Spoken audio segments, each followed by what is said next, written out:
Yeah, I want to see what it does now.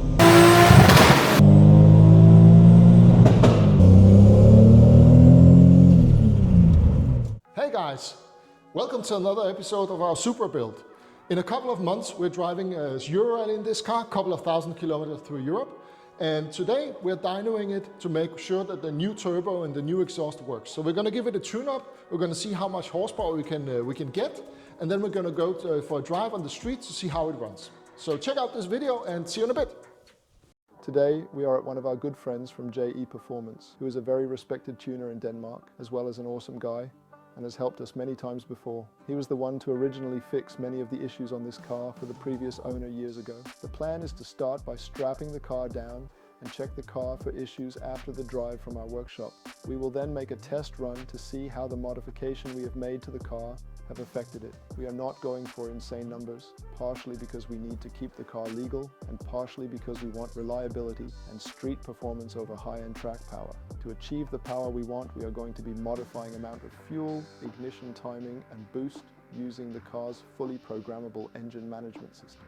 But to start with, we are very curious on what the car will make, as it originally made 730 horsepower on the engine before the turbo blew for the original owner. Just connected the computer to the ECU and now the car doesn't want to start. And the reason for that is because that is the wiring loom for the ECU. Question is if it's actually firing the cylinders or the coils. Well, that should be the issue because it didn't lose compression by the time it's been sitting here. No, I hope not. These kind of issues are common when you take over someone else's project. As the problem was probably ignition and we had an ignition tester, the kind you put between the coil and the spark plug, we decided to give that a go.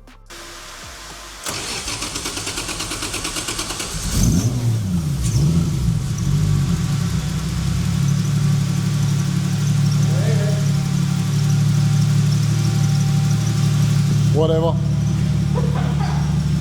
Yeah. I know why. It's okay. Because I turned on the GoPro.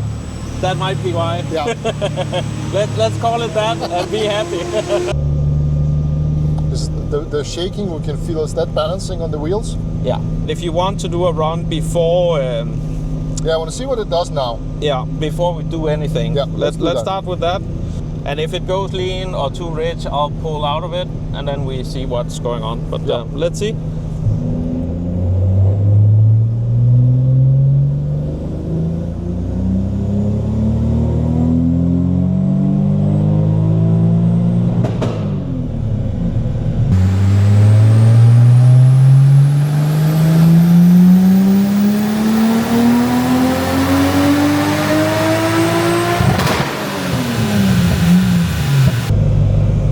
Then it's going to roll off, measuring the resistance in the gearbox so that we get the reading on the actual crank and not the wheels. You get the engine horsepower rather than the yes. wheel horsepower.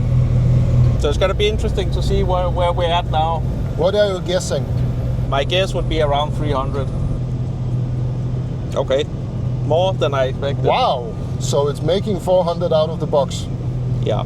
Okay, that's actually interesting. And it's actually quite a nice graph. So I'm happy that I tuned this car previously. Yeah, did a good job. Yeah, we've been really happy with the tune. Yeah. Yeah.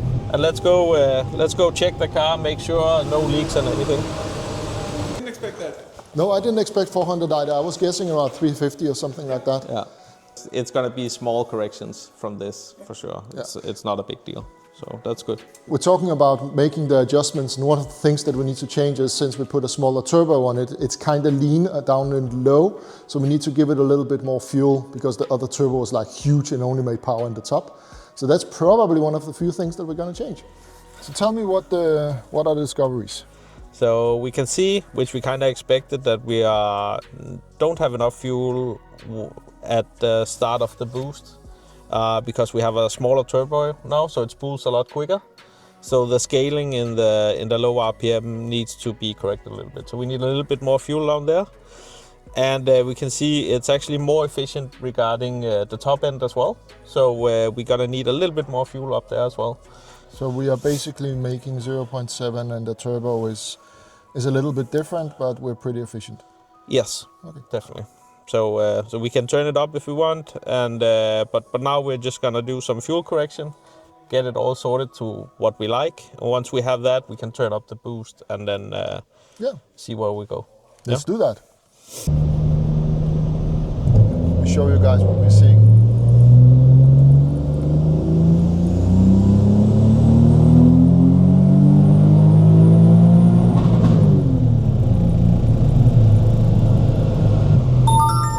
Oh, 450. How much do you think we can get out of it?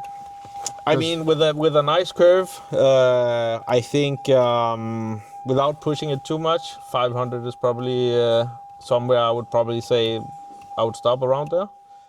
So that was more than we expected. 400 on 0.7 bars. We can do 500, but legally we can't do much more than 400, so we're gonna stop at 400. That's gonna be awesome to drive Europe in, with that boost and with that car, and everything works. I mean, the curve is really nice, and it has good throttle response and makes pops and bangs. Yeah, and it will still be legal. And it will still be legal there. So if someone tries to stop us and say that's not legal, it is. That's gonna be so awesome. Yeah.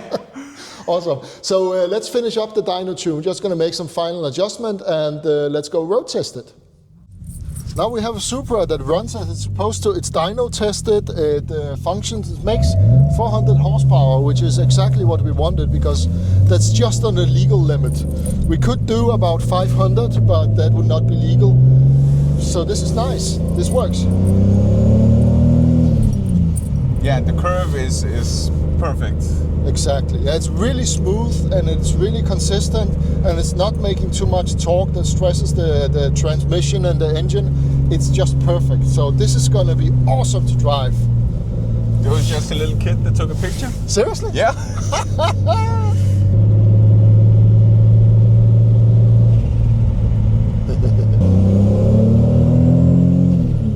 So compared to the Skyline, oh, they are very, very different. This is much bigger and heavier. The Skyline is small and light, but I'm looking very much forward to getting an opportunity where we can, test the cars towards each other, where we can do a drag race. So to see which one is faster, because the Skyline makes 380, and this makes 407, 400 horsepower right now. I think I'm thinking this may be faster. Now this may be faster. Because the reason why the Skyline was just as fast as this one last time was because of the turbo spool. It took a while for the turbo to spool up and we don't have that problem anymore. We just have boost pressure right away, so I think this is going to be faster. But that's good. It works. So what's next? wheels and body kit. Wheels and body kit, yeah. Yeah, we're probably not gonna film the inspection because that's just really boring. But wheels and body kit, and then final touches, just making it look good.